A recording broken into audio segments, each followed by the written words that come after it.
Today's podcast is brought to you by AlleyRepair.com. Don't leave your skee-ball machines lying around collecting dust in the basement. Let AlleyRepair.com bring those machines back to life. High-quality workmanship for your skee-ball playing needs. Contact AlleyRepair.com today. Hello, everyone, and welcome to this episode of the Fro Life Wrestling Podcast. In this episode, we are literally one day away from the Elimination Chamber. We're going to talk about some of the important issues heading into that pay-per-view.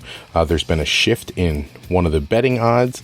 I stand by the predictions I posted in the last podcast episode, and we'll talk about a lot of the other happenings in the world of professional wrestling around the globe, actually. Today's a relatively jam-packed day for news outside of the WWE. I'm going to start with This Day in Pro Wrestling History. I'm actually going to do February 9th and 10th. Since I don't do one of these podcasts every day, I got to make sure that I spend some time on a couple days every time we do this. Starting with February 9th, 1982. Historic piece of wrestling history, the day that Dusty Rhodes, who was portraying a character called the Midnight Rider, defeated Ric Flair for the NWA World Heavyweight Championship in Florida. The angle that was actually played out from the match is that the Midnight Rider, Dusty Rhodes, had been suspended and he was not allowed to appear, otherwise he would be banned from the NWA for life. So he put on a mask and disguised himself as this character, the Midnight Rider. Ends up defeating Ric Flair in a world championship match. But after the match, when the championship was presented to Dusty Rhodes, Bob Geigel, who, if anybody knows anything about old school NWA promotion, is like the president of the NWA at the time, requires the Midnight Rider take his mask off in order to stay the world champion. Because it would have been a lifetime ban, Dusty Rhodes refuses to take the mask off, and they return the title to Ric Flair. It's one of those world championship title changes that is not recognized at all because they forced him to give the title back simply because he wouldn't take his mask off. It took quite a long time to get to where we had a masked world heavyweight champion. People like Rey Mysterio and Kane and things like that would not have happened back in those days because for some reason there was a negative stigma about masked wrestlers being world champion. But that was a cool exchange back in 82 and if you go online you can find that match. It's great to see the way they spun things back then and the way they created drama long before the term sports entertainment was used. And it's really a nice throwback to an earlier time where storytelling was just so different.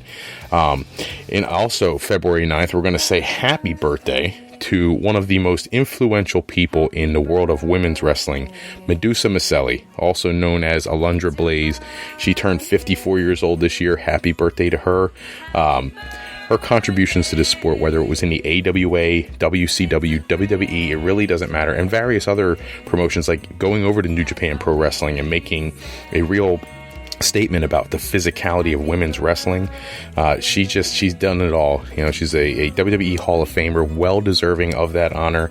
In my opinion, she should have been one of the first couple women inducted into the WWE Hall of Fame, long before people like Lita and Trish Stratus and things like that. She's on level, in my opinion, with the Mildred Burks, the Fabulous Moolahs, and the Mae Youngs. This is a woman who really changed the way people look at women's wrestling. So happy birthday to Medusa Miceli. Congratulations on number 54, and hopefully many, many more to come.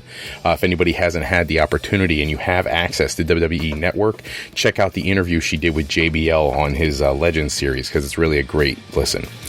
On the somber note, February 10th, in both 1984 and in 2003, saw the wrestling world lose some of their most promising and amazing talents. In 1984, February 10th of 84, David Von Erich passed away in Japan. He was over there for a tour.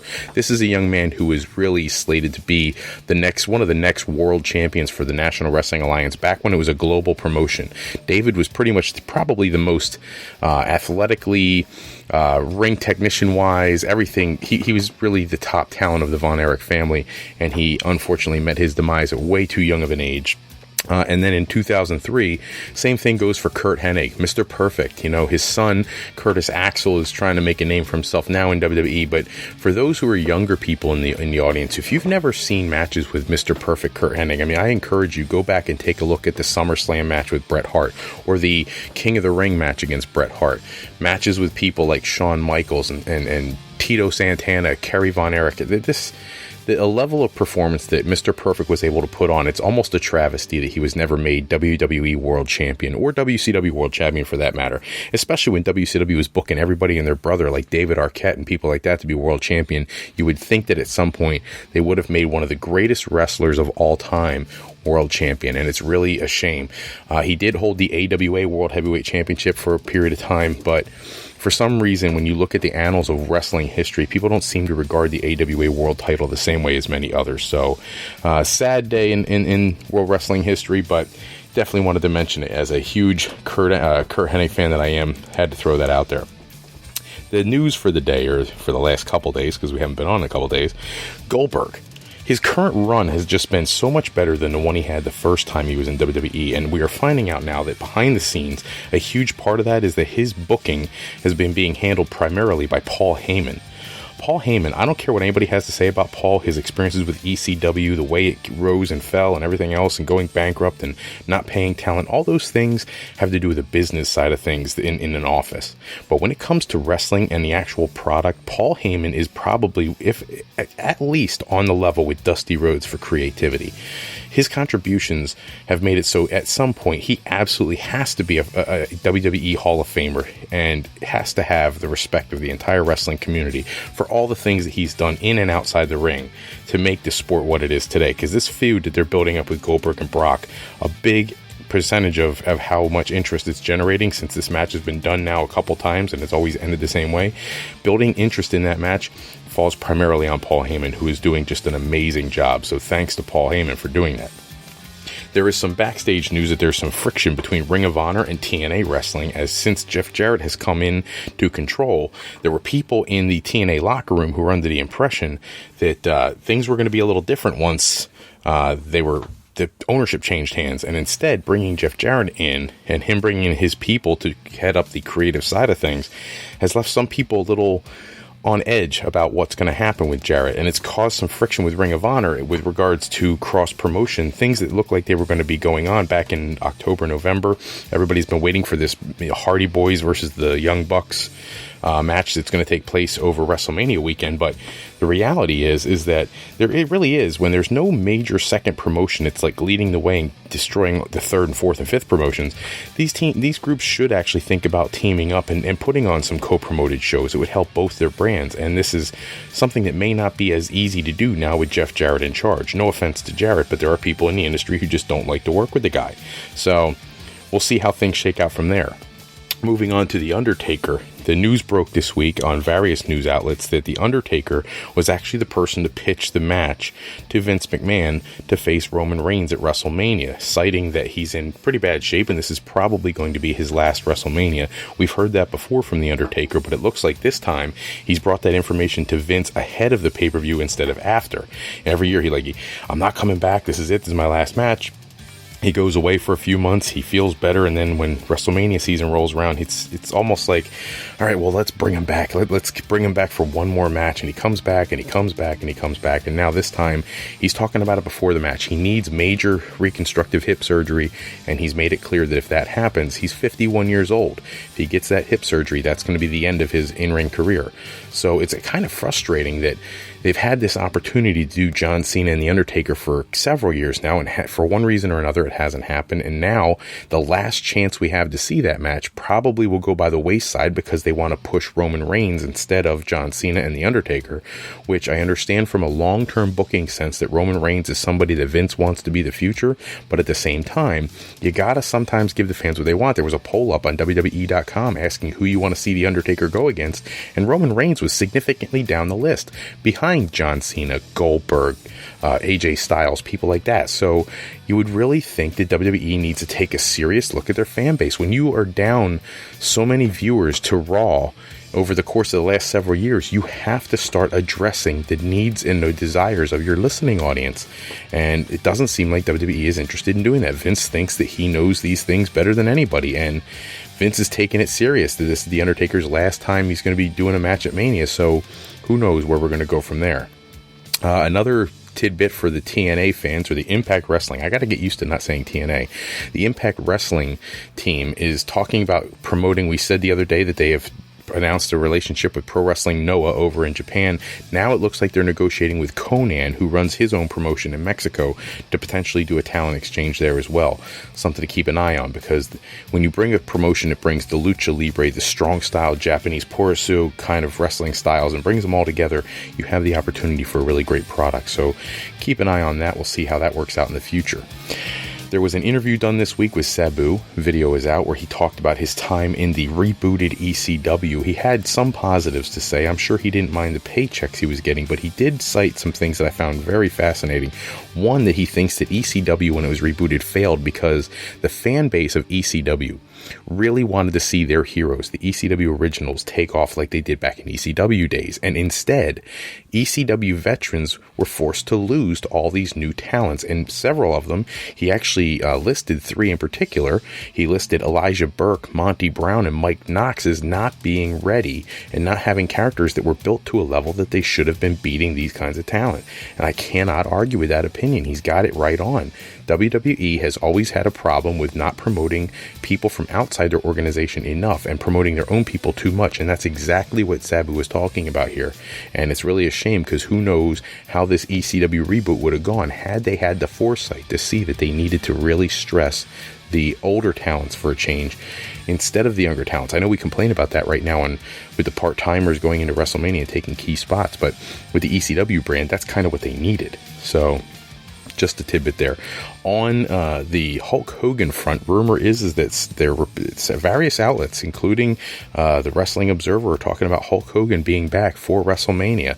And what I found interesting is there's another tidbit about Hulk Hogan in the news that I think may be an issue with a public relations standpoint, is Layla Ali has been cited as being someone who, when Hulk Hogan was feeling like he was at his lowest point, he contacted her about something. They were working on a show together, and she must have talked to him at just the right moment, encouraged him to seek out finding his faith, which he did, and apparently is very much committed to, and he claims that she saved his life. And she came out this week talking about how whatever this conversation was that changed his life, it must have been so powerful that he hasn't talked to her since. You would think if somebody did something that saved your life, you would contact him, maybe once or twice since, and unfortunately he hasn't. She did wish him all the luck until said she loves him, but funny that the guy who claims that she did so much for him hasn't spent any time talking to her. The betting odds for tomorrow night's Elimination Chamber all have stayed the same with the exception of one. Dolph Ziggler is now the favorite to win the handicap match against Apollo Crews and Kalisto. So I don't know what your feel is on the match, but the reality is 2 good guys beating up a bad guy really doesn't do much for the building of the future of any stars, really. You can't build any credibility with the good guys because they were 2-on-1, and you don't build any credibility with the bad guy because you expect 2-on-1 this with the one guy to lose, unless it's something like Braun Strowman against a bunch of nobodies. So it looks like, and I would support the idea that it sounds like Dolph Ziggler is going to go over in that match. So that's the only betting odd that's changed. All the others have stayed the same. So I fully expect Bray Wyatt to walk out as world champion. I expect Randy Orton to win his match and Mickie James to win hers, etc., etc. So otherwise, Dolph Ziggler, maybe they'll finally do something of value with the guy once he wins a 2-on-1 handicap match. The only problem I have with that is it's almost like burying Apollo Crews again. This was his chance to finally get somewhere on the main roster, and unfortunately it looks like they may bury him again, losing in a handicap match to Dolph Ziggler.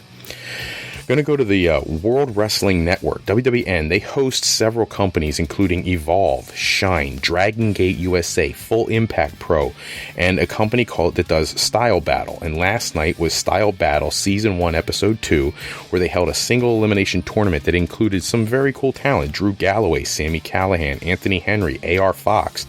Some big names on the independent scene. They had this single elimination tournament. Cool concept, cool tournament. They also did something that they call The Fray, which is essentially a Royal Rumble-esque match that is designed to emphasize the talents of their developmental people. So you have these talents that nobody really knows going into a match. It's very much like the Royal Rumble, where a couple people start and then every minute or so another person comes into the ring. The difference being that in order to eliminate somebody, you have to pin or make them submit. And in this particular one, it was really a great opportunity for these young kids to get out there and get some TV exposure at this Style Battle pay-per-view. In addition, there was the finals of the tournament was won by a guy named Tracer X. If you're not a big independent wrestling fan, you won't know who that is, but the idea is heading into April 1st, where they'll have their championship match and crown their first champion. There's some storyline build there where Drew Galloway is promising to be the first WWN World Champion, and he ended up attacking Anthony Henry, who eliminated him from the tournament, and things like that from this particular tournament. They're going to have various ones leading up to that final, but very cool stuff to see some of these smaller independent promotions using some top talent and cultivating their own smaller talent, which you hope someday will turn into stars in NXT and WWE. So keep your eye on World Wrestling Network. Fastlane. There's expectations have been announced for other matches being added to Fastlane. We know that there's supposed to be the Kevin Owens versus Goldberg match, but now, and like we couldn't see this coming, obviously Sami Zayn is now supposedly going to be taking on Chris Jericho for the United States title. Completely makes sense after everything they've done the last couple weeks. And Gallows and Anderson are supposed to defend the tag team titles against Cesaro and Sheamus and Enzo and Cass. There is talk of adding the New Day to that match, but I think that would be a horrible idea considering the New Day were virtually undefeatable for the last whatever, and now all of a sudden you're going to put them in. If they don't walk out of there as champions, then it's kind of a waste of using them. I'm still in favor of moving them to SmackDown and letting them dominate that tag team division, but that's a whole nother conversation that we had before.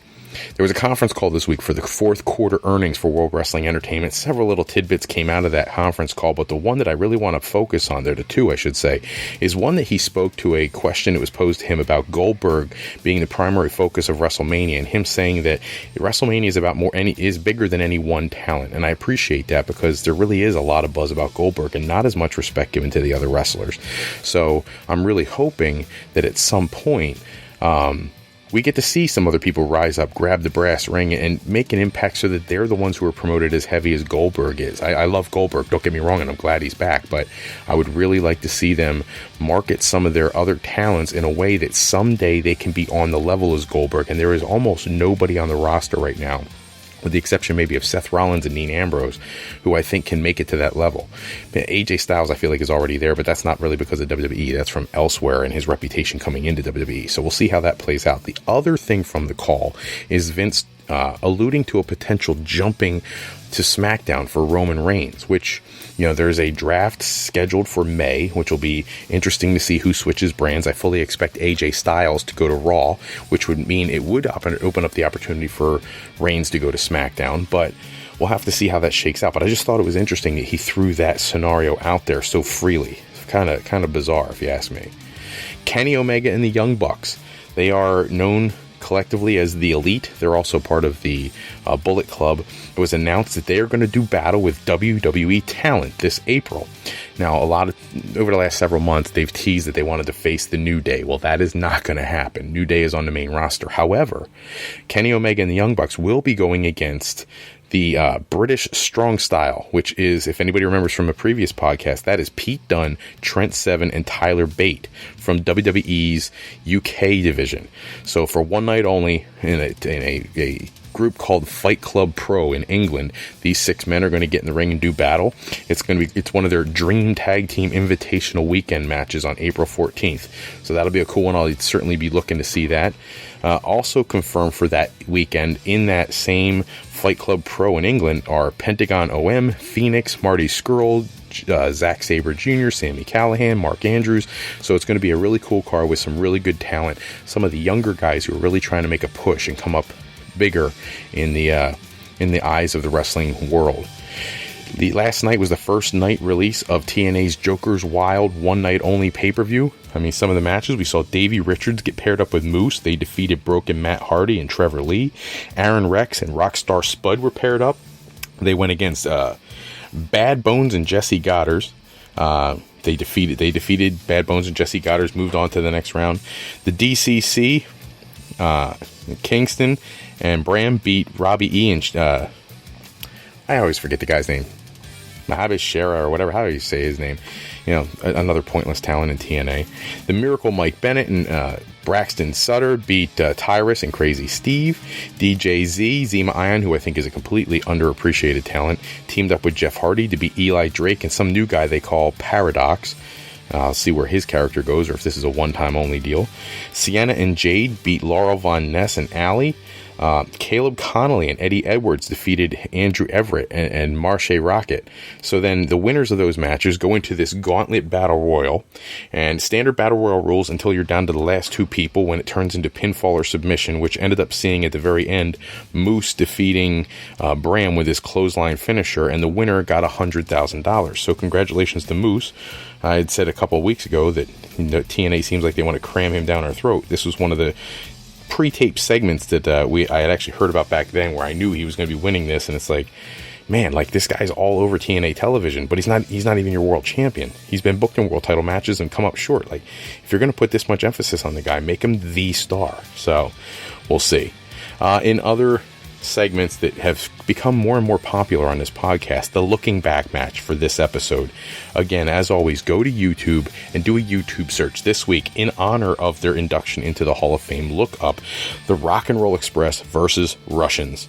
And what you're going to come up with is the first time the Rock and Roll Express won the NWA World Tag Team Championship by beating Ivan Koloff and Crusher Khrushchev and Nikita Koloff. They were like the three men who held the tag team titles, kind of like the Freebird rule. And you'll get to see how the championship changed hands for the first time. The Rock and Roll Express winning their first of several NWA championships, 4 in Jim Crockett Promotions, and they actually won a couple others when the NWA kind of dissolved down into like this independent thing. But you know, the Rock and Roll Express career is amazing. The popularity they had back in the mid 80s was just off the charts, bringing them all the way to the level where Ricky Morton even had a feud with Ric Flair for the NWA Championship, and was believable he could have beaten Ric Flair. That's how popular these guys were back in the day. So definitely check out that match, Rock and Roll Express versus the Russians, on YouTube. Don't forget to send your questions through the YouTube feeds whenever I post these podcasts. I want to make sure if you have questions or topics you want me to address, I get to do that. I can only do that with your feedback, and I always welcome everything you have, constructive criticism or your positive comments. I appreciate. Please, as I always say, give us a review or a subscribe. Those are things that help the podcast grow and increase our audience. Our pro wrestling plug for this episode, as always, Chikara Wrestle Factory, 4711 Wingate Street in Philadelphia, Pennsylvania, where they specialize in lucha libre, porosu, European, British, and German style wrestling, mixed martial arts, and American pro wrestling style, all included in their one curriculum at the Wrestle Factory, which strives to create the most well-rounded performers active today. That's all the time we have for this episode, but check back with us in episode 19, where we're going to review the Elimination Chamber, take a look at Raw and SmackDown, and talk about some projections for WrestleMania. Special thanks, as always, go out to bensound.com and purpleplanet.com for producing all the music and sound effects used in today's show. Today's podcast is always, as always, is sponsored in part by Beazle Games. Bringing a new friend to family game night is easy with sketchy people. Showcase your artistic side with this new game from Beazle Games and bring some fun and excitement back to family game night for everybody. Go to www.thegamecrafter.com/sketchypeople to pick up your copy today. And to AlleyRepair.com. Contact Alley Repair today for servicing of all your classic skee-ball, pinball, and arcade needs. We want to thank you for listening to today's podcast, and we encourage you to go to our website at www.frolifeplanning.com to learn more about what Mr. Fro can do for you in your path to higher education. If you're looking to go to college and you're just not sure what you need to do to make that happen, Mr. Fro specializes in that. That's me, Fred Froelich. I can help you get to the college of your dreams. Remember, Fro Life Educational Planning is for today, for tomorrow, and for life with Fro Life. I want to thank everybody for taking a few moments with us today, and we look forward to the next episode where we'll review the Elimination Chamber.